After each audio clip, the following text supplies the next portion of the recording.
தெய்வீக பயணம். ஒரு குட்டி சிறுகதை. ஒரு அழகான மாலை நேரம். கோயில் கோபுரங்கள் தங்க நிறத்தில் மின்ன, அந்த இடமே ஒரு தெய்வீக அமைதியுடன் இருந்தது. அப்போது முருகப்பெருமான் தனது மயிலுடன் அந்த தலத்திற்கு எழுந்தருளினார். அங்கே இரண்டு பிஞ்சு பாலகர்கள் ஒரு மர வண்டியை தள்ளிக்கொண்டு விளையாடிக் கொண்டிருந்தனர். அந்த சிறிய குழந்தைகள் எந்தவித கவலையுமின்றி அந்த வண்டியை சுற்றி தங்களின் உலகத்தையே அமைத்துக் கொண்டிருந்தனர். அதை பார்த்த முருகப்பெருமானின் உள்ளம் நெகிழ்ந்தது. குழந்தைகளின் தூய்மையான அன்பையும் அந்த விளையாட்டில் அவர்கள் காட்டிய உற்சாகத்தையும் கண்ட தெய்வம் மெதுவாக அவர்களை நெருங்கியது. தன் கையில் இருந்த வேலை உயர்த்தி அந்த சிறு குழந்தைகளை ஆசீர்வதித்தார். இறைவா, நாங்கள் உன்னை பார்க்க தேவையில்லை, உன்னோடு விளையாடினாலே போதும் என்று அந்த குழந்தைகளின் கண்கள் சொல்வது போல் இருந்தது. அவர்கள் அந்த வண்டியை தள்ளியபடி தங்களுக்கு தெரியாமலேயே அந்த தெய்வீக சக்தியை தங்களின் வண்டியில் ஏற்றிச் சென்றனர்.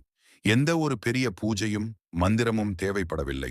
வெறும் அன்பும் தூய்மையான மனமுமே அந்த இடத்தில் தெய்வத்தை வரவழைத்திருந்தது. அன்று முதல் அந்த ஊர் மக்கள் அந்த குழந்தைகளை தெய்வத்தோடு விளையாடிய குழந்தைகள் என்று அன்போடு அழைத்தனர். நீதி. இறைவனை அடைய பெரிய சாதனைகள் தேவையில்லை. குழந்தைகளின் மனதை போன்ற தூய்மையான அன்பே போதுமானது.